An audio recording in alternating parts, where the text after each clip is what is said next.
400 दिनों में मोदी की 400 सीटों पर जीत तय करने वाले फैक्टर कौन से हैं?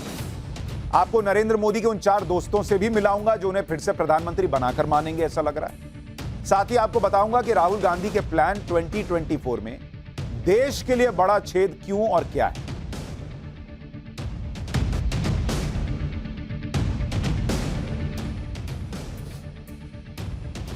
मैंने आपको कल ही बताया था कि प्रधानमंत्री मोदी ने 2024 की तैयारी शुरू कर दी। उन्होंने अपने घर के बीजेपी के नेताओं के कैलेंडर जो हैं वो एक तरीके से 2024 में शिफ्ट कर दी। अब 2024 पे फोकस है। 400 दिन बचा है। दिन गिनाए उन्होंने पार्टी के सभी नेताओं को और कार्यकर्ताओं को बताया कि उनके पास सिर्फ 400 दिन। आज विपक्ष के एक धड़े ने 2024 की तैयारी को तेज कर दिया। उधर मोदी जी कर रहे हैं, इधर ये भी कर रहे हैं। अच्छी बात है, दोनों को करना चाहिए। लेकिन हुआ क्या, जरा वो देखिए। तेलंगाना में आज विपक्ष की एक रैली हुई और यह रैली तेलंगाना के मुख्यमंत्री और बीआरएस भारत राष्ट्र समिति इस पार्टी के अध्यक्ष के चंद्रशेखर राव ने बुलाई। के चंद्रशेखर राव भी 2024 के लिए विपक्ष का चेहरा बनना चाहते हैं। उनको भी है कि मैं भी प्राइम मिनिस्टर बन जाऊं। अभी तो उन्होंने पार्टी का नाम भी तेलंगाना राष्ट्र समिति से बदलकर भारत राष्ट्र समिति कर दिया ताकि कोई कहे नहीं कि अरे इनकी तो पार्टी ही तेलंगाना की है, क्या भारत का नेतृत्व करेंगे। नहीं, हम तो भारत राष्ट्र समिति। और इसके लिए बहुत दिन से वो जोर भी लगा रहे। अपनी पार्टी का नाम जब उन्होंने बदला तो एक तरीके से राष्ट्रीय पहचान मिले, यही कोशिश थी। अब वो 2024 में खुद की दावेदारी को मजबूत करने के लिए विपक्ष को एकजुट करने लगे। आजकल तो फैशन यही है कि जो विपक्ष को एकजुट करेगा वो बताता है कि मैं ही चेहरा हूं, मैं ही से को सबको लेके आया हूं ना। और इसलिए विपक्ष की रैली बुलाई ताकि मैसेज जाए कि देखो विपक्ष का नेतृत्व करने के लिए मैं तैयार हूं। मतलब ये वो वाला हाल है कि जो बैट लेकर आएगा वही पहले बैटिंग करेगा वाला हिसाब। तो सब अपना अपना बैट लेकर आ गए। पब्लिक टॉस किसको जिता रही है इस पे इनका ध्यान ही नहीं। पब्लिक कह रही है आप जाके बॉलिंग कीजिए, बैटिंग मोदी जी करेंगे, लेकिन ये सब बैट लेकर आए, इनको बैटिंग करनी। अच्छी बात है, लोकतंत्र में यह प्रयास करना चाहिए। लेकिन के चंद्रशेखर राव की रैली में आज क्या हुआ, उनकी रैली में कौन कौन आया, पहले आपको वो बताता हूं। उसके बाद आपको पता चलेगा कि वो कौन से 4 दोस्त हैं जो नरेंद्र मोदी को पीएम बनाने की तरफ पूरा जोर लगा रहे हैं। तो चंद्रशेखर राव,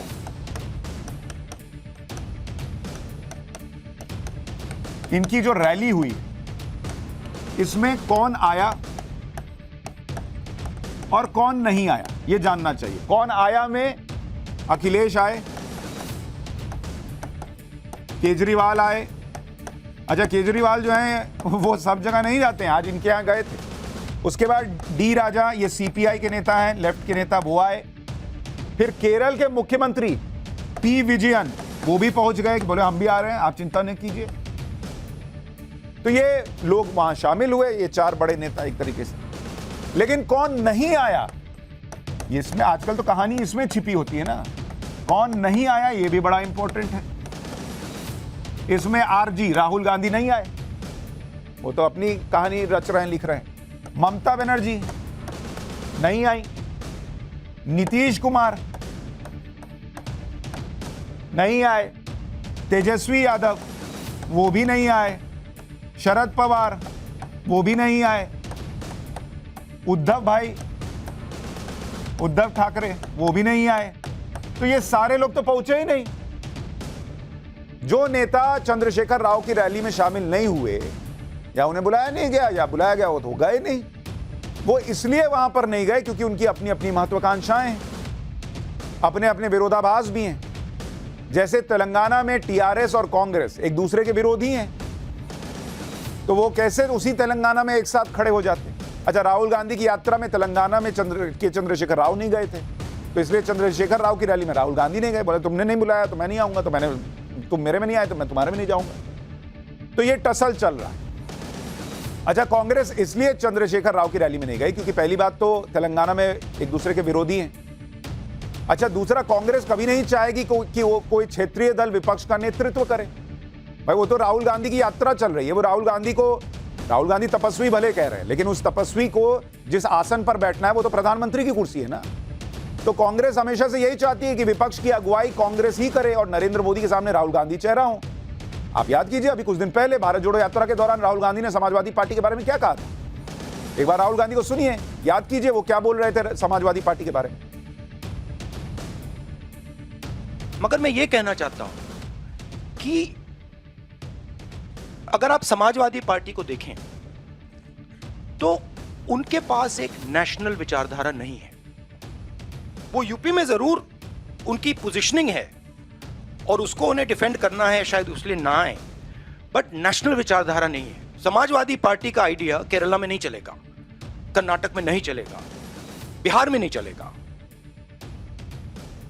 समाजवादी कहती है कि भाई, समाजवादी पार्टी कहती है उनकी विचारधारा क्या है, समाजवाद। अब कोई राहुल गांधी से पूछे कि समाजवाद की विचारधारा केरल में क्यों नहीं चलेगी, बिहार में क्यों नहीं चलेगी भाई। लेकिन चूंकि राहुल गांधी को, कांग्रेस पार्टी को यह प्रोजेक्ट करना कि ये तो छोटे मोटे रीजनल प्लेयर है भाई, ये देश को कैसे लेके चलेंगे, तो कांग्रेस पार्टी कर सकती है। तो राहुल गांधी ने समाजवादी पार्टी को खारिज कर दिया, उसे नेशनल लेवल पर खारिज कर दिया और कह दिया कि भाई ये वहां नहीं चल सकते नेशनल लेवल पर। तो राहुल गांधी का ये मैसेज सारी क्षेत्रीय पार्टियों के लिए जो नेशनल पॉलिटिक्स में अपना रोल देख रही हैं या 2024 के लिए कांग्रेस से अलग कोई मोर्चा बनाने में लगी हुई। यही वजह है कि अखिलेश यादव भी राहुल गांधी की भारत जोड़ो यात्रा में शामिल नहीं हुए कि भाई आप, एक तो उनके साथ जब लड़े यूपी में वैसे ही हार गए, वैसे ही उनका मन टूटा हुआ है। दूसरा उन्होंने कह दिया कि अरे ये तो नेशनल लेवल के प्लेयर ही नहीं है, ये तो रीजनल खेल सकते हैं। मतलब इनको जैसे क्रिकेट में कोई नहीं कहे ये भारतीय टीम में, क्रिकेट टीम में नेशनल नहीं खेल सकते, ये रणजी खेल सकते हैं। तो प्लेयर नहीं कहेगा अच्छा हम रणजी खेलेंगे और आप ही बड़े आए नेशनल वाले। तो केजरीवाल हो गए, दूसरे रीजनल प्लेयर हो गए, वो अलग गेम खेल रहे हैं। वो के चंद्रशेखर राव के साथ चले गए विपक्षी मोर्चे में, क्योंकि चंद्रशेखर राव ने तो ये नहीं कहा कि ये रीजनल प्लेयर, वो तो खुद ही रीजनल प्लेयर है, नाम में भारत लगा लिए हैं। अखिलेश यादव ने कहा कि वक्त आ गया है कि सभी प्रोग्रेसिव सोच वाले नेताओं के साथ आना चाहिए। मतलब उनके हिसाब से के चंद्रशेखर राव प्रोग्रेसिव सोच वाले, राहुल गांधी में शायद ये नहीं दिखा उन्हें। अच्छा, अरविंद केजरीवाल ने कहा कि देश बदलाव चाहता है, 2024 एक मौका है, लोगों के पास बदलाव हो। 10 साल हो गए और कितना इंतजार करेंगे, कह रहे हैं लोग इंतजार कर रहे हैं, बॉस हटाओ इस आदमी।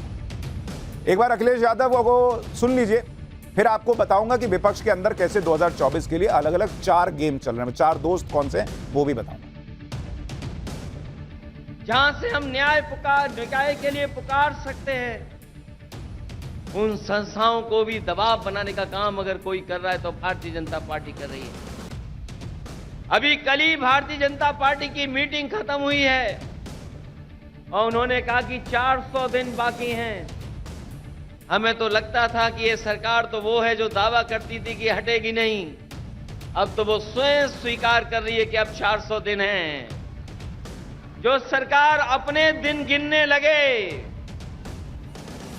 जो सरकार अपने दिन बताने लगे, समझ लो ये 400 दिन बाद सरकार रुकने वाली नहीं है। अब तो 399 दिन बचे हैं। तो अखिलेश यादव कह रहे हैं कि 399 दिन के बाद नरेंद्र मोदी सरकार चली जाए। कुल मिलाकर 2024 में विपक्ष की स्थिति यह है कि वहां पर लीडरशिप के लिए अभी तक 4 फ्रंट पर लड़ाई दिख रही है। तो कहने को ये 4 दोस्त, लेकिन ये 4 दोस्त ही जिस तरह से लड़ाई लड़ रहे हैं, ये नरेंद्र मोदी को प्राइम मिनिस्टर बनवा देंगे। देखिए कैसे, अगर आप इसको देखें, ये यहां बीच में नरेंद्र मोदी है, ठीक है, और मैं आपको 4 दोस्तों की कहानी बता रहा हूं जिनको आप 4 फ्रंट कह सकते हैं। एक तरफ इस खाने में राहुल गांधी हैं, उनका सपना है कि भाई मुझे प्राइम मिनिस्टर की कुर्सी पर बैठना है, देखते ही होंगे, उनकी पार्टी तो देखती है, तो उनको निशाना किसको बनाना है, नरेंद्र मोदी को। दूसरा फ्रंट जो है वो ममता बनर्जी लीड कर रही है, तो इनके टारगेट पर भी नरेंद्र मोदी हैं क्योंकि इनको भी प्राइम मिनिस्टर बनना है। तीसरा फ्रंट जो है वो अब केसीआर ने खोल दिया है, के चंद्रशेखर राव ने, इनको भी नरेंद्र मोदी को टारगेट करना है। और चौथा फ्रंट जो है वो नीतीश प्लस है, नीतीश कुमार और इनके साथ जो लोग आ जाएं वो भी देख रहे हैं, उनको भी नरेंद्र मोदी टारगेट करना है। यहां जो कुर्सी है बीच में, ये सबको चाहिए। अब कहने के लिए ये चारों जो हैं 1 2 3 4, ये कहने के लिए ये 4 दोस्त हैं, लेकिन यही 4 दोस्त जिस तरह से माथा फुड़ौल करते हैं, एक दूसरे से टकरा जाते हैं अपने अपनी महत्वाकांक्षाओं को लेकर, ये तय कर रहे हैं कि नरेंद्र मोदी 400 दिन बाद 400 सीट भी जीत सकते हैं, क्योंकि सबका अपना सपना है भाई। ये कह रहे हैं अखिलेश यादव की नेशनल विचारधारा नहीं है। अखिलेश यादव केसीआर के साथ खड़े होकर कह रहे हैं प्रोग्रेसिव लोग चाहिए, इनको वो शायद प्रोग्रेसिव नहीं दिख रहे हैं। ममता बनर्जी अलग चल रही हैं, नीतीश कुमार कहां हैं किसी को पता ही नहीं। ये जो चौथा फ्रंट है जिसमें कई और छोटी पार्टियां हैं, उन्होंने अभी 4 महीने पहले सितंबर में हरियाणा के फतेहाबाद में एक रैली की। ये रैली हरियाणा के क्षेत्रीय दल इंडियन नेशनल लोकदल ने बुलाई थी, जिसमें नीतीश कुमार भी गए थे, तेजस्वी यादव भी पहुंचे थे। शरद पवार भी गए थे, शिवसेना के नेता भी थे, सीपीएम के नेता भी थे। तो सब अपना अपना कुछ दिन में एक एक प्रोग्राम कर देता है और वहां कुछ कुछ लोग चले जाते हैं। पब्लिक कंफ्यूज है कि किसको बनाए पीएम बॉस। तो 4 में से जो 3 फ्रंट राहुल गांधी, ममता बनर्जी और के चंद्रशेखर राव के साफ तौर पर दिख रहे हैं। इन सभी का एक साथ आना मुश्किल है, क्योंकि भाई राहुल गांधी तो के चंद्रशेखर राव के बारे में कह चुके हैं कि वो नरेंद्र मोदी से ऑर्डर लेते हैं। ये राहुल गांधी बोल चुके हैं, के चंद्रशेखर राव तो मोदी जी से ऑर्डर लेते हैं। ममता बनर्जी ने अब तक राहुल गांधी की भारत जोड़ो यात्रा पर एक बयान नहीं दिया है। और ममता बनर्जी जब से राहुल गांधी और सोनिया गांधी से मिलकर निकली थी, उनके तेवर ही अलग लग रहे थे। तो इनका तो जोड़ दिख नहीं रहा। कागज पर दोस्त हैं और विचारों में जो है दुश्मनी चल रही। ये लोग 2024 में नरेंद्र मोदी से लड़ने के सपने तो देख रहे हैं, लेकिन इन सभी के सामने अपनी अपनी चुनौतियां भी हैं। जैसे के चंद्रशेखर राव को 2024 की दावेदारी से पहले 2023 में पहले तेलंगाना का चुनाव जीत कर दिखाना होगा ना बॉस। बीजेपी दावा कर रही है कि हम तेलंगाना में जबरदस्त परफॉर्मेंस देंगे। वहां अगर बीजेपी पूरी तरह से सरकार ना बनाए, सीटें बढ़ जाएंगी, तो के चंद्रशेखर राव कैसे बोलेंगे? लोग कहेंगे भाई आपके घर में घुस के ये आपके यहां से सीटें ले रहे हैं, आप इनको देश में क्या रोकेंगे बॉस? कांग्रेस की अपनी चुनौती है 2024 की दावेदारी के लिए। पहले छत्तीसगढ़ और राजस्थान बचाना होगा इस साल। छत्तीसगढ़ और राजस्थान चला गया तो फिर किस मुंह से वो कहेंगे कि भाई हम देश में लीड करेंगे? अगर ये दोनों चले गए, मान लीजिए चले गए, तो फिर उनके पास सिर्फ हिमाचल बच जाएगा। अच्छा, कांग्रेस को कर्नाटक भी जीतने का चैलेंज है, क्योंकि कांग्रेस के नए अध्यक्ष मल्लिकार्जुन खड़गे खुद कर्नाटक से हैं। अगर कर्नाटक में भी कांग्रेस हारती है तो कांग्रेस किस मुंह से विपक्ष की अगुवाई करने का दावा करेगी? कांग्रेस की एक चुनौती यह है कि पीएम पद के दावेदार के तौर पर राहुल गांधी सबको स्वीकार भी होंगे कि नहीं, और इसका टेस्ट अभी 30 जनवरी को हो जाएगा, क्योंकि 30 जनवरी को श्रीनगर में राहुल गांधी की भारत जोड़ो यात्रा खत्म होगी। यात्रा के समापन में शामिल होने के लिए कांग्रेस ने 21 पार्टियों को बुलाया, 21 पार्टी, और सबको एक तरीके से न्योता भेज दिया। टीएमसी को भेज दिया, टीडीपी को भेज दिया, Sapa, Basapa, PDP, NC, CPI, CPM के अलावा इन्होंने अपने सहयोगी RJD, JDU, DMK, JMM, NCP, Shiv Sena, सबको बोला सब आइए। राहुल जी कन्याकुमारी से चलते चलते अब कश्मीर पहुंच गए, भारत जुड़ गया है, सब आइए जुड़े हुए भारत को देखने। जिनको नहीं बुलाया गया है उनमें आम आदमी पार्टी है दिल्ली और पंजाब, जहां उनकी सरकार है, बीआरएस है, यही चंद्रशेखर राव वाली पार्टी, तेलंगाना से, ओडिशा से बीजेडी को नहीं बुलाया गया, और कर्नाटक से कहा जा रहा है जेडीएस को नहीं बुलाया गया। कांग्रेस का हाल तो यह है कि उसके साथ जो गठबंधन में है वही भारत जोड़ो यात्रा में शामिल नहीं हुए। जैसे बिहार में महागठबंधन में कांग्रेस है ना भाई, लेकिन नीतीश कुमार ने यात्रा से यह कहकर दूरी बना ली, ये कांग्रेस का आंतरिक मामला है। वो कह रहे ये जो भारत जोड़ रहे हैं ये कांग्रेस का इंटरनल मैटर है। कांग्रेस की पुरानी सहयोगी आरजेडी भी यात्रा में शामिल नहीं हुई। तो ये तो दोस्त हैं, कहने को दोस्त हैं। ये सारे वो दोस्त हैं जिनकी नजर एक बाइक पर है। सबको वही बाइक चाहिए, और सबको पता है कि सबकी जेब में पैसे कम है। अगर सब पैसा मिलाएं तो शायद हो सकता है कि बाइक मिल जाए, लेकिन कोई किसी को कर्जा देने को तैयार नहीं कि नहीं मेरे पास पैसा ही कहां है, देख रहे हो कितना खर्चा चल रहा है। लेकिन कहते हैं एक दूसरे को दोस्त, इस चक्कर में बाइक पे बैठ के कोई और निकल जाता है। यूपी में अखिलेश यादव ने कह दिया कि कांग्रेस और बीजेपी एक ही है। मायावती ने यात्रा में बुलाने के लिए राहुल गांधी को धन्यवाद कहकर किनारा कर लिया कि आपने बुलाया बहुत अच्छा, लेकिन आप चलिए आगे, आप जोड़िए, हम आएंगे पीछे। कांग्रेस को राहुल गांधी के नाम पर विपक्ष को एकजुट करना मुश्किल दिख रहा है, इसलिए कांग्रेस अपना अलग गेम खेल रही है। कांग्रेस को यह समझ में आ गया कि राहुल गांधी के नाम पे सब नहीं जुड़ेंगे बस, तो उन्होंने अपना एक नया गेम निकाला, और वो जो प्लान 2024 है उसमें एक बड़ा छेद है जो देश के लिए बड़ा नुकसानदेह होता है।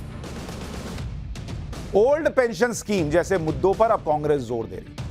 आज ही हिमाचल प्रदेश की कांग्रेस सरकार ने अखबारों में फुल पेज का ऐड दिया है कि उन्होंने ओल्ड पेंशन स्कीम का वादा पूरा कर दिया। देखिए मैं लेके भी आया हूं, ये जो है पहले पन्ने पर, राष्ट्रीय अखबार है पहला पन्ना, उसमें हिमाचल के मुख्यमंत्री की फोटो छपी हुई है, और उसमें ओपीएस बहाल कर दिया गया, ओल्ड पेंशन स्कीम बहाल कर दिया गया। वादा किया, वादा निभाया, सुख की सरकार। यह कांग्रेस पहले पन्ने पर उस ओपीएस के बारे में लिख रही है जिसको मनमोहन सिंह कहते थे कि देश का नरक कर देगा। ये ओपीएस जो है वो देश के लिए खतरनाक है।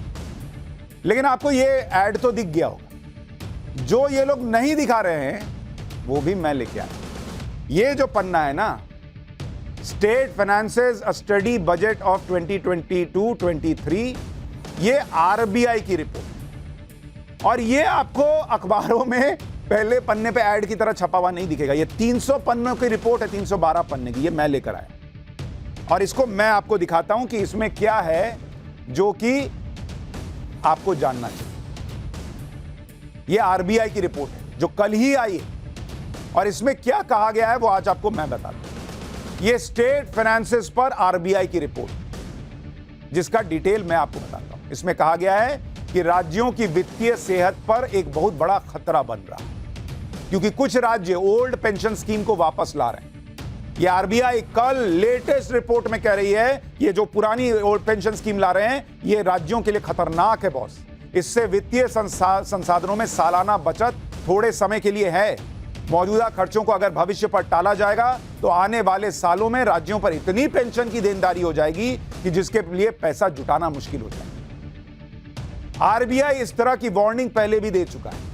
कई एक्सपर्ट भी इसके खतरे को बता चुके हैं। खुद कांग्रेस से जुड़े लोग इसका खतरा बता चुके हैं, लेकिन यह वार्निंग अभी किसी को नहीं दिख रही। अभी सिर्फ वोट दिख रहा है। कांग्रेस पार्टी को दिख रहा है कि कुछ और नहीं मिल रहा। ये ओल्ड पेंशन स्कीम का ये सपना दिखाओ और कहो कि बॉस अभी तो हिमाचल में लागू किया, पूरे देश में लागू कर देंगे। तो कांग्रेस को बस ये दिख रहा है, और इनको ये भी पता है कि ये तो हम अभी जो आएगा आगे बाद में देखा जाएगा कौन कैसे देगा। जैसे वो ऑयल बॉन्ड वाला मामला था कि पहले अभी दे दो, बाद में देखा जाएगा कि कैसे जो आएगा वो भरेगा। भर रहे ना मोदी जी, अब ऐसे ओल्ड पेंशन स्कीम शुरू करो, बाद में देखा जाएगा कौन भरेगा। अभी तो पहले सत्ता है।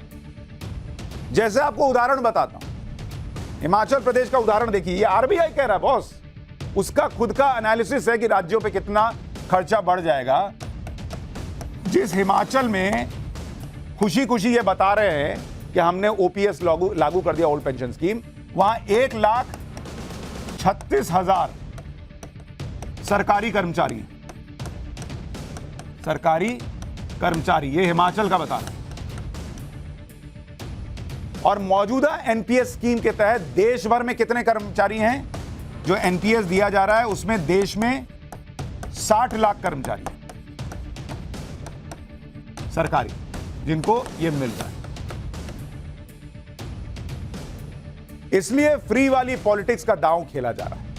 उनको दिख रहा है भैया ये 60 लाख कर्मचारी नहीं है, ये 60 लाख तो डायरेक्ट वोट है, और इनके घर में अगर 4-4 लोग भी जोड़ लो, मान लो वो वोट दे सकते हैं, तो भाई ये 2.5 करोड़ वोट हैं। ये उनको ये नहीं दिख रहा कि ये देश के लिए क्या खर्चा कराएगा, 60 लाख कर्मचारियों को कहां से देंगे, ओल्ड पेंशन स्कीम ले आएंगे। तो उनको दिख रहा है भैया ये 2.5 करोड़ वोट, पहले कुर्सी पे तो आओ। कांग्रेस ने वादा किया कि हर महीने 200 यूनिट फ्री बिजली दे देंगे, हर हाउसवाइफ को 2,000 रुपए प्रति महीने देंगे। लेकिन हमें यह भी ध्यान रखना चाहिए कि जनता इस तरह के वादों में हर बार वोट दे देगी, ऐसा नहीं होता। अभी आपने गुजरात का चुनाव देखा, वहां भी कांग्रेस और केजरीवाल ने खूब वादे किए थे, लेकिन बीजेपी की सबसे बड़ी जीत वहीं हुई। इसी तरह से आपको याद होगा 2019 में राहुल गांधी एक वादा लेकर आए थे, इसको उन्होंने कहा था न्याय स्कीम, याद है ना। और इसमें कहा था कि 5 करोड़ परिवारों को 5 करोड़ परिवार को कितना दे देंगे, 72,000 रुपया सालाना देंगे। ये कांग्रेस ने 2019 में वादा किया था। अच्छा, जब मैंने पूछा एक आध इंटरव्यू में, मैंने सुरजेवाला जी से पूछा कि ये पैसा कहां से आएगा बॉस, इतना 72,000 करोड़ रुपया सालाना 5 करोड़ परिवारों को दीजिएगा, इतना लाख करोड़ कहां से लाइएगा। तो बोला अरे बहुत सरकारों में ना जो खर्चा चल रहा है वो बहुत ज्यादा होता है, तो हम उसको घटा के ये पैसा निकाल लें। तो कोई उनसे पूछे बॉस कि अगर सरकारों का खर्चा कम करके पैसा निकल सकता है तो राजस्थान और छत्तीसगढ़ में कर्जा क्यों है। कोई उनसे पूछे कि अगर सरकारों का पैसा खर्च करके पैसा निकल सकता है तो हिमाचल में पेट्रोल के डीजल के दाम क्यों बढ़ा है। यह बात पब्लिक समझ गई थी, इसलिए 2019 में इतना लॉलीपॉप टाइप का दिख रहा था वादा, लेकिन उन्होंने, पब्लिक ने इसको रिजेक्ट कर दिया और नरेंद्र मोदी को 2014 के मुकाबले 2019 में और बड़ी जीत दे दी कि लो पकड़ो, हमको नहीं चाहिए 72,000 रुपये, ये देश पे नहीं चल पाएगा। इसी तरह से धीरे धीरे अब लोगों की आंखें खुल रही हैं, ये ओल्ड पेंशन स्कीम बड़ी घातक हो जाएगी अगर वापस लो। फ्री की पॉलिटिक्स करना तो बहुत आसान है, जमीन पर काम करना बहुत मुश्किल है। फ्री की पॉलिटिक्स तभी होती है जब जमीन पर काम नहीं होता। और ये अभी मोन्टेक सिंह आलूवालिया ने कहा, नीति आयोग के अध्यक्ष रहे मनमोहन सिंह के जमाने में, उन्होंने कहा भैया ये बड़ा खतरनाक कर रहे हैं जहां जहां ओल्ड पेंशन स्कीम ला रहे हैं। मनमोहन सिंह आज चुप हैं, उनको आना चाहिए, देश के पूर्व प्रधानमंत्री को बोलना चाहिए छाती ठोककर कि भैया ओल्ड पेंशन स्कीम क्यों ला रहे हो राहुल गांधी जी, कांग्रेस पार्टी जी। लेकिन नहीं। लेकिन मैं आपको क्या कह रहा हूं कि फ्री वाली पॉलिटिक्स तब करनी पड़ती है ना जब आप काम उस तरह से नहीं करते। कांग्रेस इस फ्री पॉलिटिक्स पर इसलिए आई क्योंकि उसके जमाने के जो प्रोजेक्ट है ना, उनकी डिलीवरी आज नरेंद्र मोदी के जमाने में हो रही है। आज आपको अमेठी का किस्सा सुनाता, जो कभी राहुल गांधी का संसदीय क्षेत्र था, राहुल गांधी का घर कह लीजिए, घर ही ना था, गांधी परिवार का घर रहा, अमेठी से गांधी परिवार ही जीतता था। इस बार स्मृति ईरानी ने हराया तो वो वायनाड चले गए, लेकिन उस घर को सवार कौन रहा है? नरेंद्र मोदी। अमेठी की फैक्ट्री में आज की डेट में सेना के लिए क्या बन रहा है आपको पता है? AK-203, AK-47 सुनते थे ना हथियार, वो AK-203 आज की डेट में कहां बन रहा है? अमेठी में बन रहा है बॉस। AK-203 राइफल अमेठी में बन रही है और 2 महीने बाद AK-203 राइफल्स की पहली खेप सेना को मिल जाएगी। और जिस फैक्ट्री में आज AK-203 राइफल बनकर सेना को मिलने जा रही है, उस फैक्ट्री का शिलान्यास तब हुआ जब राहुल गांधी अमेठी के सांसद। आप सुनिए कैसे घर तो राहुल गांधी का था, लेकिन सवार आज की डेट में नरेंद्र मोदी रहे उस अमेठी को। अमेठी का किस्सा सुनाता हूं, जिसने सालों साल भर भर के वोट दिया और जब उसको समझ में आ गया कि ये वोट तो लेते हैं लेकिन डिलीवर नहीं कर रहे हैं, तब जाकर स्मृति ईरानी को मौका दिया। इसका किस्सा सुनिए। 2007 का साल था। सेना को आधुनिक हथियार चाहिए, सेना और उसको चाहिए थे आधुनिक हथियार कि भाई हमको थोड़ा एडवांस हथियार चाहिए। तो हुआ कि इसके लिए क्या किया जा सकता है?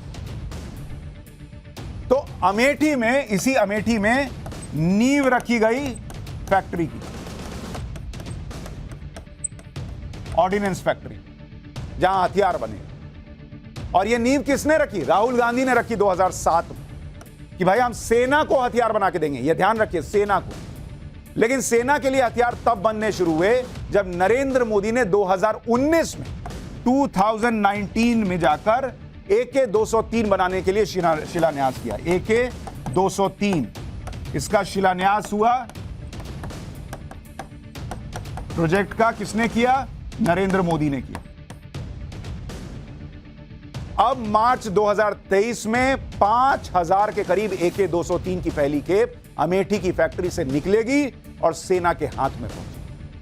मतलब नरेंद्र मोदी ने 2019 से 2023 आया ना बॉस, 4 साल में डिलीवर करके दिखा दिया।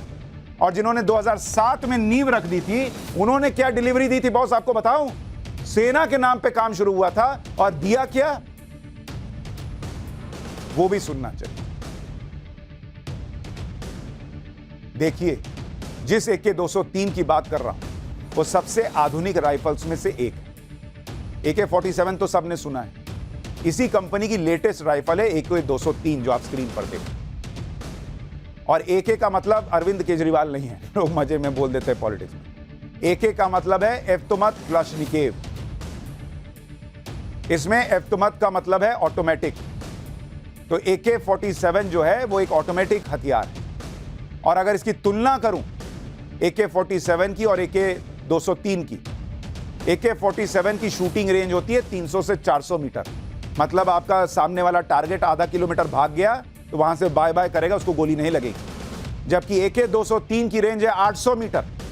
वो 600 मीटर दौड़कर पीछे पलट के पूछेगा क्या, तो मारिए घप से गोली वहीं गिर जाए। यानी AK-47 से दोगुनी दूरी तक AK-203 का निशाना लगता है। AK-47 में 20 कारतूस वाली मैगजीन लगती है, जबकि AK-203 में 30 कारतूस वाली मैगजीन लगती है। मतलब 10 गोली ज्यादा एक मैगजीन, तो मैगजीन बदलने की जरूरत कम पड़ जाती है। अच्छा, ये तो सेमी ऑटोमेटिक तरीके से हो गया। अगर ऑटोमेटिक मोड की बात कीजिएगा तो AK-47 और AK-203 दोनों से 1 सेकंड में 10 राउंड गोली दागी जा सकती है। 1 सेकंड में 10 गोली दाग देता है बॉस। AK-47 का वजन बिना कारतूस के 4 किलो 300 ग्राम होता है, जबकि AK-203 इसका वजन 500 ग्राम कम है, 3 किलो 800 ग्राम। यानी हल्का भी है, पकड़ने में आसानी होगी। इसके अलावा AK-203 की एक्यूरेसी AK-47 से ज्यादा अच्छी है। AK-203 की होल्डिंग पोजीशन भी AK-47 से कहीं ज्यादा अच्छी है। इतनी खूबियों के कारण ही इसी सेना में शामिल करने की मांग लंबे वक्त से हो रही, लेकिन पिछली सरकारों ने इस तरफ ध्यान ही नहीं दिया। अब जाकर अमेठी में बन रहा है। अमेठी की फैक्ट्री की नींव इसलिए रखी गई थी कि सेना को आधुनिक हथियार मिल पाए, लेकिन यूपीए के राज में ऐसा हो ना पाया। 2007 में नींव रखी गई और 2013 में जाकर 6 साल बाद वहां क्या बना आपको पता है? कि भाई हम कुछ तो बना रहे हैं दिखाने के लिए। क्या बना? पंप एक्शन गन, जिसको पीएजी गन कहते हैं। और ये गन सेना के लिए नहीं थी बल्कि राज्यों की पुलिस के लिए थी। फैक्ट्री खोले कि सेना को हथियार बना के देंगे और राज्यों के लिए पंप गन बना कर दे रहे हैं। यानी सेना के लिए हथियार बनाने वाली फैक्ट्री में पुलिस के लिए हथियार बनने लगे। हो सकता है कि उस वक्त ये सोचा गया हो कि जब सेना के लिए हथियार नहीं बना पा रहे तो कुछ भी हथियार तो कम से कम बना के दें। 2014 में जब मोदी सरकार आई तब तक मूल प्रोजेक्ट के लिए पूरी जमीन भी अधिग्रहित नहीं हुई। जमीन का अधिग्रहण कब पूरा हुआ जाके पता है? 2017 में तो पूरी तरह से जमीन मिली जितने में काम होना था।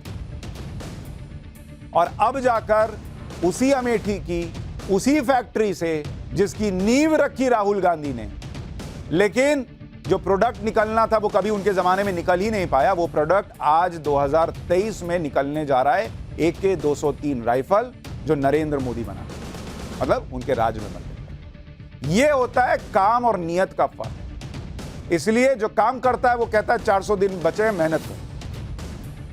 और जो बाकी हैं वो कहते हैं हम ओल्ड पेंशन स्कीम देंगे। ये लीजिए ना बॉस, बाद में देखा जाएगा।